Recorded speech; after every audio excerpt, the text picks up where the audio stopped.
Assalamualaikum warahmatullahi wabarakatuh. Hari ini kita akan belajar tema 3 makanan sehat materi PPKN. Nah, kadinya menelaah keragaman sosial budaya masyarakat.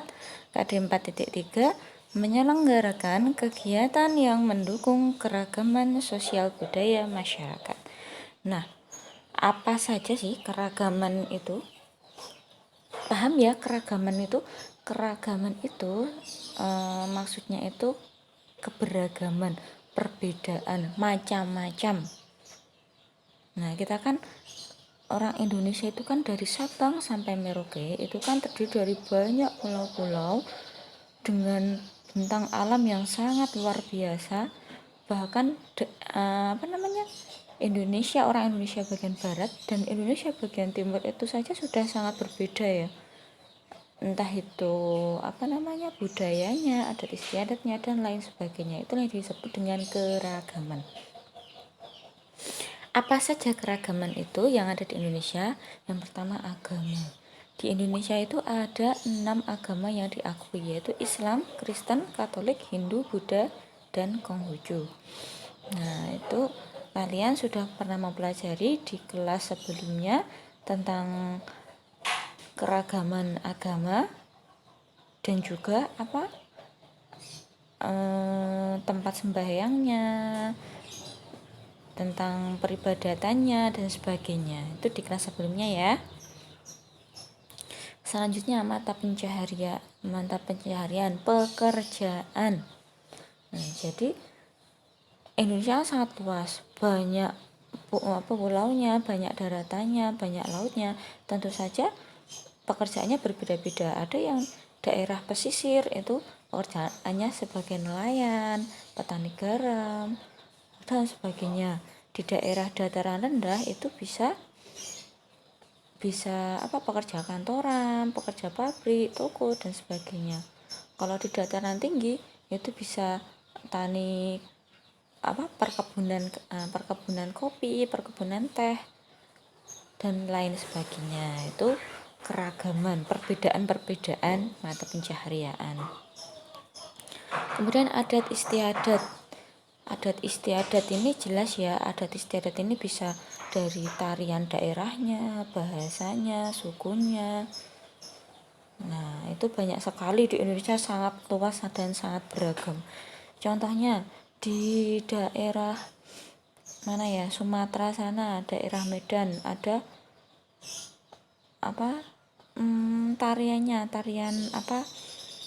tariannya sangat berbeda dengan tarian yang ada di Jawa. Begitu juga dengan di daerah Papua, berbeda sekali. Nah, itu adat istiadatnya. Adat istiadat juga berarti tentang kesehariannya. Kalau di Jawa itu biasanya diadakan tahlilan setelah ada orang yang meninggal misalnya. Ada cara apa? Nah, itu adat istiadat.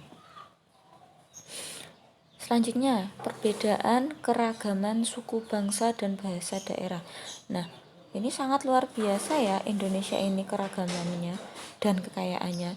Suku bangsanya setiap provinsi aja itu sudah berbeda-beda.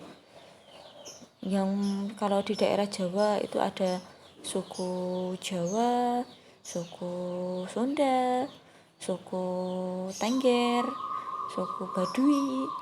Terus Kalimantan ada suku Dayak. Terus di Sumatera ada suku Minang. Suku suku Melayu, Batak. Banyak sekali ya. Di daerah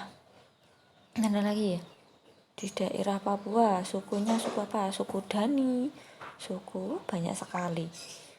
Begitu juga dengan bahasa daerahnya. Bahkan Indonesia ini termasuk salah satu negara dengan kekayaan bahasa terbanyak di dunia. Kalau tidak salah nomor berapa ya? Masih masuk 10 besar dengan kekayaan bahasa terbanyak di dunia. Di daerah Papua saja itu ada ratusan bahasa. Jadi setiap daerah itu beda-beda. Nah, tapi tetap pemersatunya adalah bahasa Indonesia. Selanjutnya, keragaman ini disebabkan oleh beberapa faktor. Nah, adanya banyak keberagaman tadi, itu karena apa? Nah, ini antara lain karena perbedaan sejarah dan latar belakang daerah. Nah, perbedaan sejarah dan latar belakang daerah. Daerah Jogja, sejarahnya dulu memiliki keraton dan sampai sekarang ada keratonnya. Terus latar belakang daerah, nah itu kalau orang Jawa itu biasanya orangnya lemah lembut.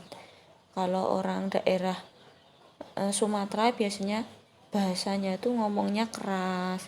Nah seperti itu. Tapi itu nggak masalah karena itu sudah merupakan ciri khas masing-masing. Selanjutnya ada perbedaan adat istiadat. Jelas ya, karena di setiap daerah pasti mempunyai adat istiadatnya masing-masing. Perbedaan bentang alam. Nah, jelas sekali Indonesia ini dari Sabang sampai Merauke. Dari yang dataran rendah sampai dataran tinggi. Semuanya ada di Indonesia. Nah, setiap perbedaan itu pasti juga akan menimbulkan perbedaan. Di Jawa sangat berbeda dengan yang ada di wilayah Sulawesi. Walaupun sama-sama Indonesia, tapi berbeda. Penerimaan masyarakat terhadap perubahan. Nah, penerimaan masyarakat terhadap perubahan maksudnya apa? Budaya-budaya asing, misalnya teknologi gitu aja ya, teknologi yang masuk ke Indonesia itu bisa berbeda, yang menerima orang Jawa dan orang misalnya orang Jawa aja bisa berbeda. Kalau yang orang kota misalnya orang Jakarta itu biasanya lebih terbuka untuk menerima hal-hal baru. Tapi kalau daerah-daerah yang pelosok itu biasanya masih susah untuk menerima teknologi-teknologi. Karena apa? Karena masih sangat tinggi kepercayaan terhadap leluhurnya atau apanya. Jadi misalnya ada teknologi itu nggak mau.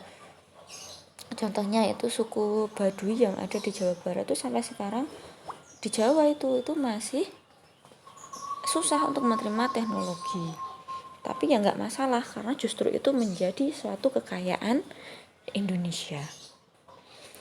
Keadaan transportasi dan komunikasi jelas sekali, makanya Indonesia ini kan masih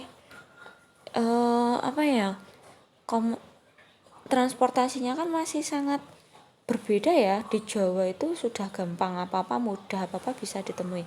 Tapi di luar Jawa itu masih banyak yang terhalang transportasinya. Bahkan ibaratnya kalau di Jawa itu bisa ditempuh dalam 1 jam, di luar Jawa bisa jadi 1 hari baru bisa nyampe, padahal jaraknya sama. Nah, tapi sekarang sudah mulai dibangun jalan tol, jalan-jalan yang bisa menghubungkan daerah satu dengan daerah lain, yang otomatis itu akan sangat membantu dalam penyebaran penyebaran segala sesuatunya, baik itu bidang ekonomi, barang, dan intinya pemerataan ekonomi di seluruh Indonesia. Walaupun ya belum bisa, tapi setidaknya sekarang sudah mulai diratakan. Nggak hanya Jawa aja yang semua akses bisa didapat, tapi di luar Jawa pun sekarang sudah mulai bisa diakses. Contohnya kayak BBM, bahan bakar minyak, bensin itu di Jawa gampang dicari, harganya pun nggak terlalu mahal. Dulu sebelum ini daerah Papua 1 liternya aja bisa nyampe 50.000 seperti itu, padahal di Jawa cuma nggak nyampe 10.000. Nah itu kan nggak merata ya, tapi sekarang sudah disamaratakan semua. Walaupun belum bisa maksimal, itu tugas kalian besok ketika kalian besar untuk memajukan Indonesia. Sekarang sudah mulai diawali, kalian yang melanjutkan. Nah, walaupun banyak keragaman yang ada di Indonesia, tapi kita tetap berpegang pada Bhinneka Tunggal Ika. Meskipun bangsa kita merupakan bangsa yang sangat majemuk dan sangat heterogen. Maksudnya majemuk itu apa? Sangat berbeda, sangat beragam, heterogen. Itu ya. Jadi nggak ada alasan, oh aku ini orang Jawa, aku lebih maju, lebih modern dibandingkan kamu yang orang Sumatera misalnya. Ya enggak. Sekarang tuh di luar Jawa pun udah banyak namanya kota-kota besar, nggak hanya di Jawa yang ada bangunan tinggi-tingginya, di luar Jawa pun ada. Itu ya. Lanjut, kita belajar tentang keanekaragaman adat istiadat Indonesia. Apa sih adat istiadat itu? Adat istiadat merupakan kebiasaan yang mengikat masyarakat dan berlangsung dalam jangka waktu cukup lama. Nah, adat istiadat ini biasanya diterapkan secara turun-menurun, sehingga apabila ada yang melanggar akan dikenakan sanksi sosial, seperti dikucilkan.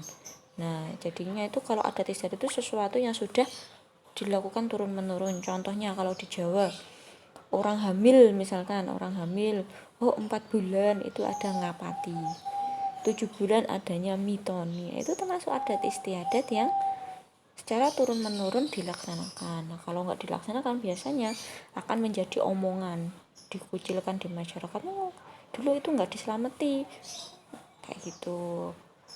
Misalnya acara sunatan atau misalnya ada orang meninggal, itu biasanya ada acara doa bersama, tahlilan, genduren kalau orang Jawa. Kalau nggak diadakan, itu pasti menjadi pertanyaan di masyarakat, karena itu sudah merupakan adat istiadat turun-menurun yang ada, yang berkembang di Jawa. Nah, contohnya apa? Oh iya, adat istiadat ini bisa berbentuk tulisan atau tertulis dan yang tidak tertulis. Contoh yang tertulis apa?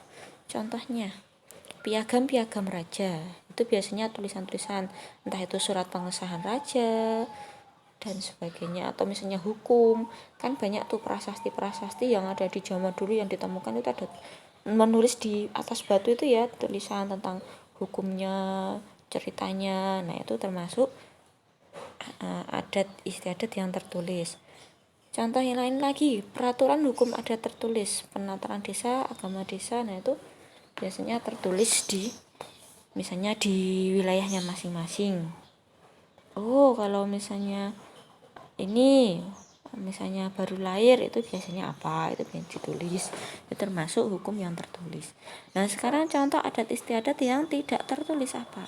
Nah, ini bisa dilihat ya dari sebelah kiri dulu nih. Nih, ini acara apa ini? Ini upacara adat Rambu Solo dari Sulawesi Selatan. Tanah Toraja.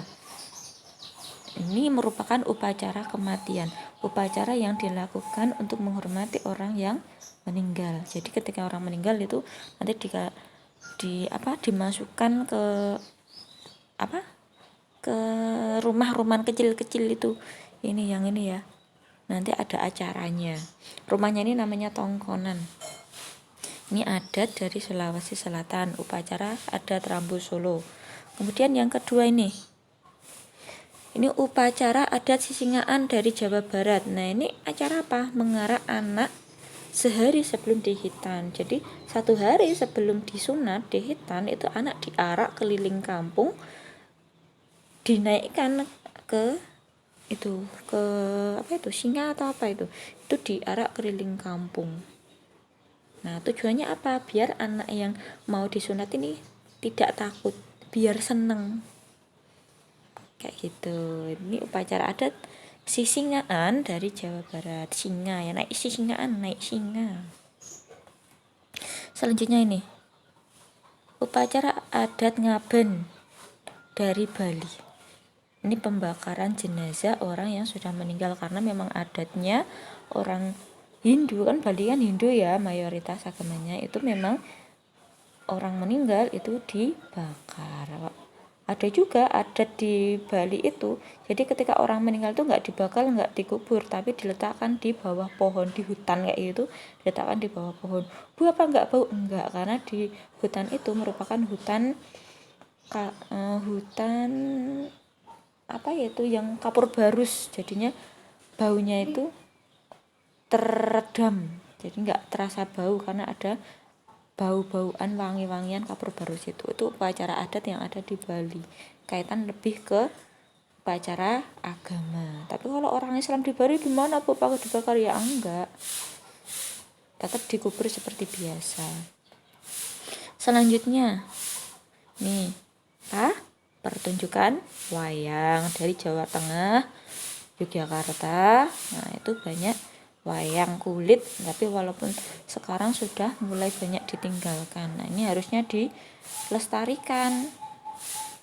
Kalian kalau ada yang suka lihat wayang kulit, ayo silakan dikembangkan, siapa tahu kalian bisa menjadi dalang internasional. Nih selanjutnya apa ini, naik sapi.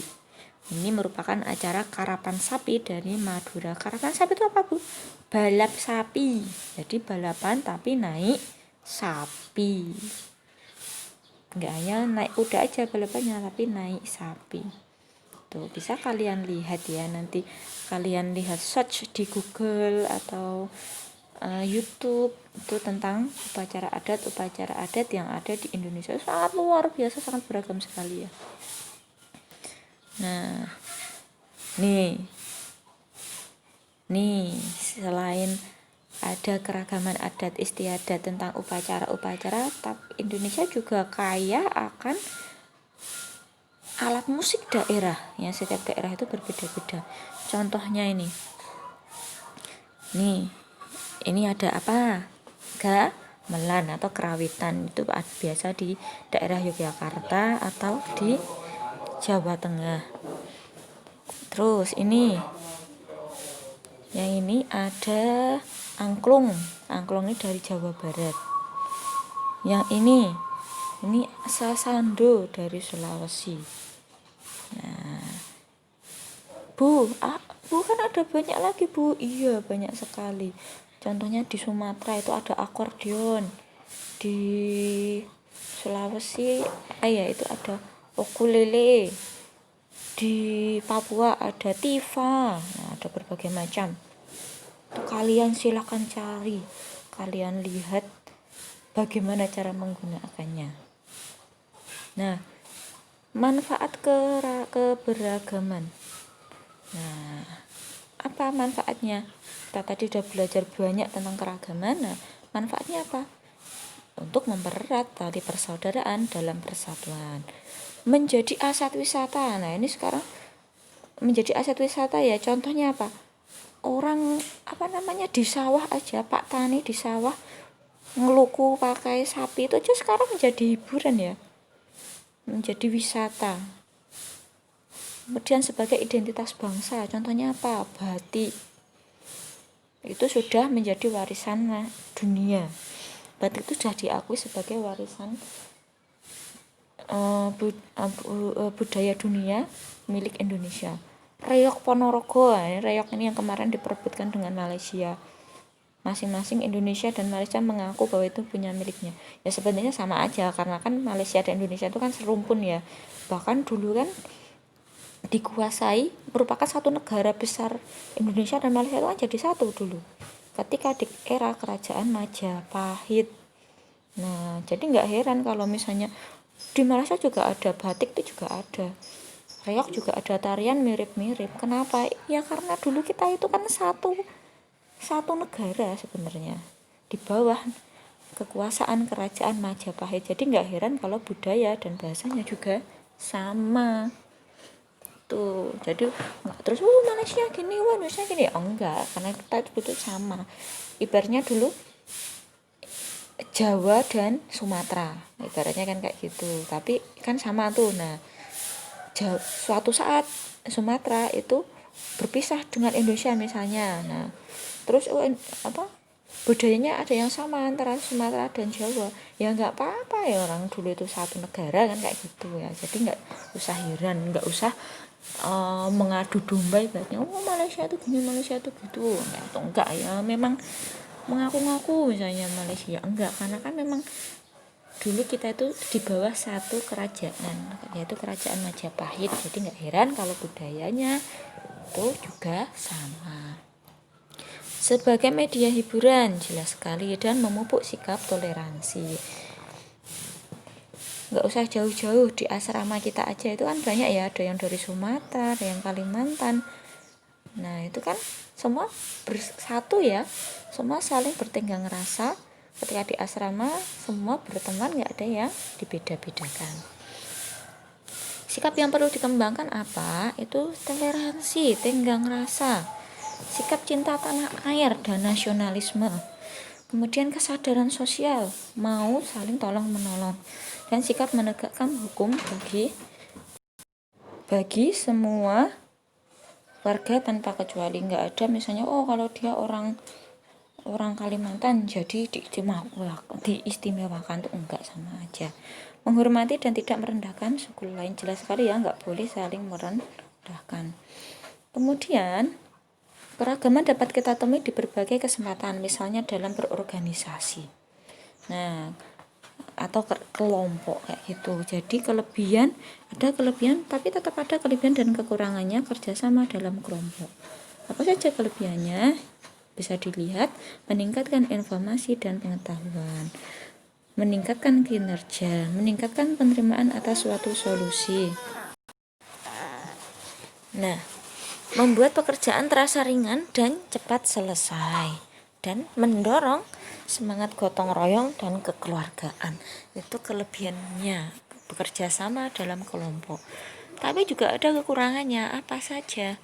Memungkinkan pengambilan keputusan yang berlarut-larut. Kenapa? Karena kan namanya kelompok kan orang banyak mempunyai ide masing-masing, pendapat masing-masing. Jadi terkadang malah menjadikan suatu keputusan yang seharusnya diambil secara cepat itu malah menjadi berlarut-larut, nggak selesai-selesai gitu ya.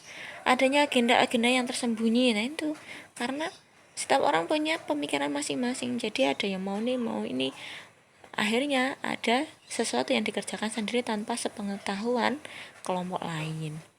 Kemudian tidak semua anggota dapat berkontribusi. Kenapa?